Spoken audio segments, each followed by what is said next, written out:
deze tuin op te knappen. Dus we gaan de moestuinbakker helemaal leegmaken. Al het onkruid moet eruit. Hier zitten hier allemaal nog wortels en onkruid in en dergelijke. Dat moet er ook allemaal uit.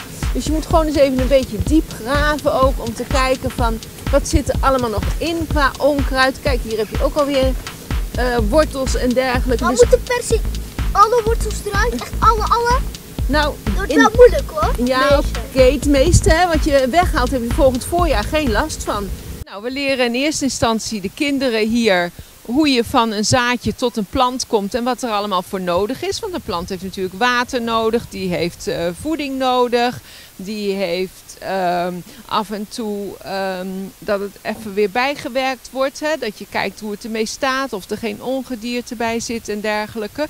Gewoon leren dat voordat je gaat zaaien, bijvoorbeeld de grond helemaal nat maakt, dat er weer een beetje voeding op de grond gaat en dat je dan pas gaat zaaien. En ook hoe diep je moet zaaien, want als je zo diep gaat zaaien, ja, dan zien die zaadjes geen licht en die weten niet waar ze naartoe moeten. Dus dat soort simpele dingen moeten we ze ook allemaal leren. Deze? Ja. Zwart. Oh, ben je zelf? Nee. En daarnaast leren we ze ook hoe je met die groentes iets kunt doen. Bijvoorbeeld, we maken een kruidenboter van hun eigen tuinkers. En we maken een tomatensalsa en dergelijke als we lesgeven hoe een tomaat groeit. Dus dat soort dingen doen we allemaal. Ja, nu moet ik heel veel serieus zijn. Ja, mag. Ja, dat mag. Maar groeit mag je gewoon lopen.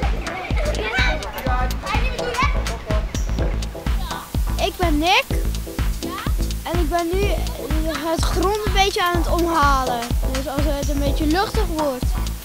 Ik heb andijvie nog, want die was net te klein. Die was er eerst uitgehaald. En ik heb ui en knoflook.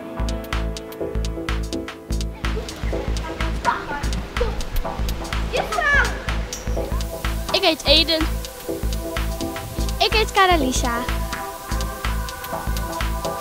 En achter je staat nog een goudplant.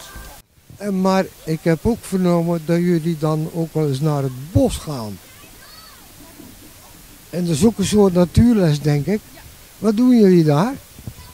Nou, we leren de kinderen ook dat er in de natuur ook veel eetbaars is. Bijvoorbeeld zevenblad of andere planten, brandnetel bijvoorbeeld. En ook daar maken we dan wel eens een pesto van om die brandnetel en dat zevenblad te proeven. En we hebben ook weegbree geplukt. We leren de kinderen dat je met weegbree, als je dat kneust en je hebt een brandnetelprik, dat je dat dan weer zacht kunt maken, zodat je die brandnetelprik niet voelt. En van de weegbree hebben we ook al een zalf gemaakt met de kinderen. Een zalf. Een zalf? Ja. Die maak je van bladeren? Ja, die bladeren worden dan fijn gemaakt. Die worden eerst gedroogd in de klas. Dan hangen ze netjes in de klas te drogen. Dan knippen de kinderen ze helemaal fijn of snijden ze fijn. Dan worden ze op olie gezet. En dan trekken die inhoudstoffen van de plant, die trekken in de olie. En dan ga je het blad uitzeven. En met die olie, waar die inhoudstoffen van die plant in zitten, daar maak je dan met bijenwas een zalf van. Ik ben Isa. En ik ben Sterre. Wij zijn mijn tuintje aan het schoonmaken. En winterproef aan het maken.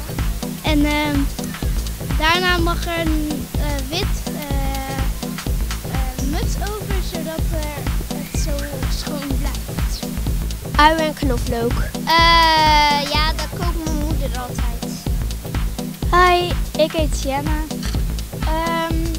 Ik ben een tuintje helemaal aan het schoonmaken, winterproef. Ja, en alle dingen die er niet in horen moeten eruit.